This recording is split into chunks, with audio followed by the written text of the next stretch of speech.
Hey everybody, what's going on? Mr. Moki Moki back again. And episode 30 this week. You guys may have noticed and not have been surprised that I did not do a review on episode 29 because it's a recap, and I fully said that I wasn't going to do a review. I wanted to do a top five.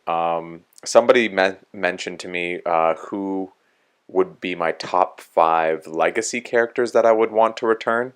And thank you for leaving that comment. You were the only one to give me a top five, and I completely respect that. I just I just didn't have a top five legacy characters that I wanted to return because I actually don't want legacy characters to return. And the reason for that is I just don't think that they have relevance to the story other than fan service.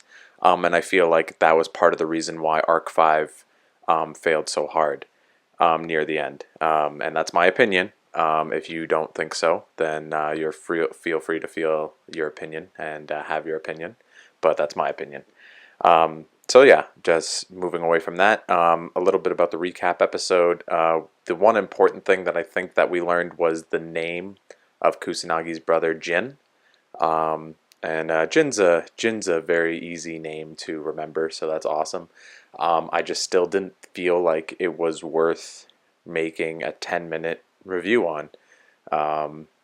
Like I could have made a 2-minute review, but in reality, what does that help? Really does not help anything. So moving along, let's get right into the episode. First off, I will say that I'm surprised that we do not have a new opening yet. Maybe we'll get one next week. I'm in anticipation of a new opening. Usually we get it around this time, this area for a Yu-Gi-Oh series. 30 episodes seems like a pretty good place to give us a new opening. But yeah, not that I hate the first opening. In fact, I really like it. But I don't know. I'm just ready for change because we do have our new ending already. So I feel like new endings and openings kind of go hand in hand, but who knows? What do I know? Yeah.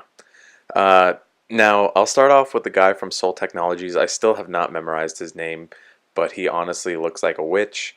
He took Kira's place, and he's talking to Soul Technologies, the bishop, I believe, and how his plan is the master plan of all things, and his AIs are going to do the job, and he'll get his promotion. And honestly, I'm at a point in this series now where I'm starting to feel bad for this guy. Everything he does fails, and he's beginning to remind me of Professor Crowler from GX.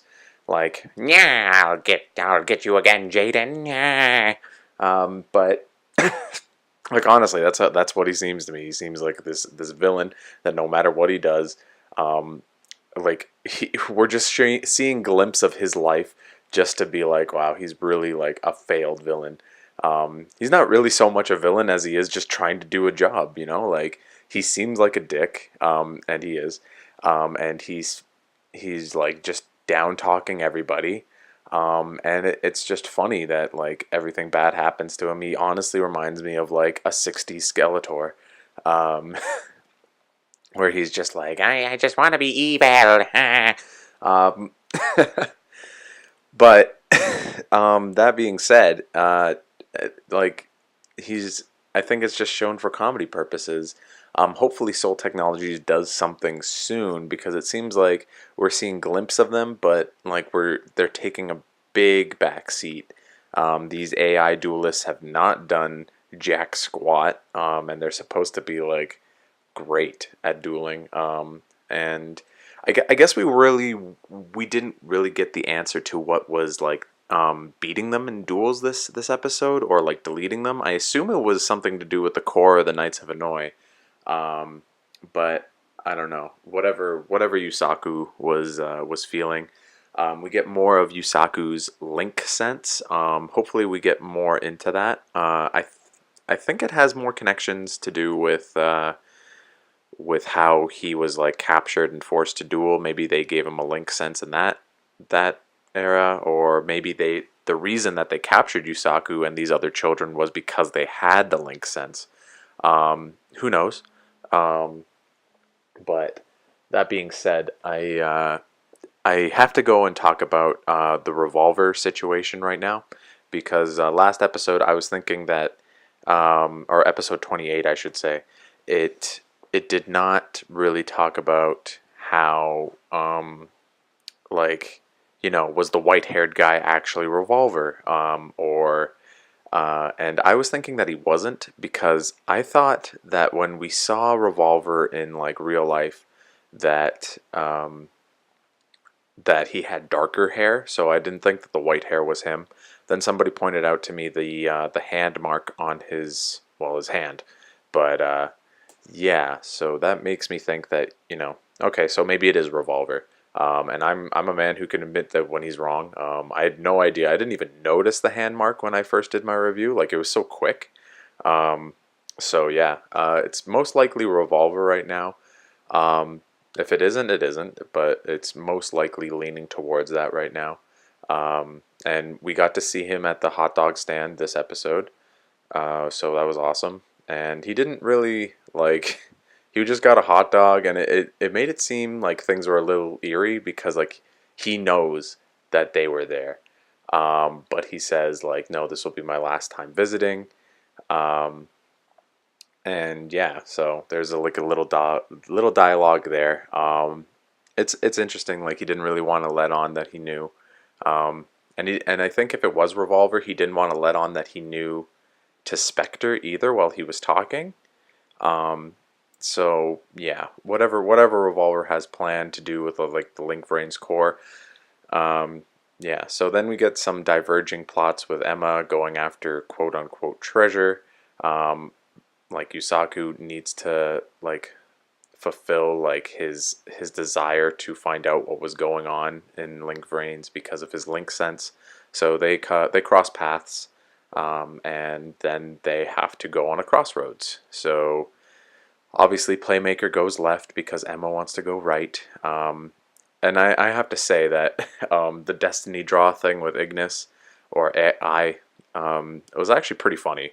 His whole like speech and everything, like this desire to draw, and it was honestly it was awesome. Um, really tickled me on the inside, if you get what I mean. But it's it's awesome, yeah. Like Ignis, I don't know. Ignis just puts a smile on my face. And he really adds some emotion to Link Vrains that I really think is needed because if with not with like without Ignis, let's be honest, like Yusaku's pretty boring. He needs to show more emotion. So I do appreciate the dynamic that those two have. And this the Destiny Draw thing just like was an awesome bit to the episode. So yeah, Emma goes right because she wants the treasure. Yusaku goes left, and he comes across this like digital monster, not a Digimon, but yeah, um, really like almost virus-like. I think that was the implication of it, but I guess we'll see. We didn't really get an answer, but we probably will in the future. Uh, but yeah, and so yeah, then Revolver comes and traps Emma, and they're going to begin and start their duel. Uh, and it's funny how Emma's just like, no way, like, not gonna duel you. Like she knows, and like that's kind of what I like about Emma. She knows that like, why do I have to duel you? It's one of those characters that like in Yu-Gi-Oh, it's just like, oh, you said duel, we have to duel. That's usually what happens in Yu-Gi-Oh. Like when somebody says duel, they're like, oh, I guess I have no way out now. We have to duel. In certain situations, but Emma's just like, hell no, not happening. And then she pretty much gets forced into a duel because, this is Yu-Gi-Oh! And if there's no dueling, then there's no, it's not Yu-Gi-Oh! So that's good. I honestly thought it was going to be a master duel, but, Emma just makes it into a speed duel. So it'll be interesting to see. I'm not sure what's going to happen, though, because I have a really strong feeling that Emma will lose. And if she doesn't lose, I will be really surprised at Revolver's strength. And honestly, not impressed. So Revolver, I think, needs to win. And even if this duel ends into a stalemate, which it might, like Yusaku might come to the rescue of Emma. That's probably what's going to happen. That's probably how this is going to go. He didn't really talk about what would happen if Emma lost, because Revolver said like, oh, maybe you can tune my deck with me or something like that. So obviously Revolver needs to test something in his deck, probably for Yusaku, probably for Playmaker, to deal with his Cybers. I don't know. Maybe not. Maybe he has a new monster. Maybe he has a new method of summoning. And yeah, maybe he has the evolution of Link Summon. Who knows? But we'll see. I'm excited for the duel because Emma. I'm liking Emma. Revolver. We have not seen a lot of him in these past 30 episodes. Just like tidbits here and there. So seeing another duel from him right now is pretty good. And yeah. So hopefully you guys enjoyed the episode. Hopefully you guys enjoy where this is going. I'm hoping for a new episode, or sorry, not a new episode. Hoping for a new opening next week. But we'll see. And yeah, if you guys have any comments, leave in the comment section down below. Like the video if you did. And remember to SCRUB-Scribe for more content like this. And I'll see you guys later, okay? Peace.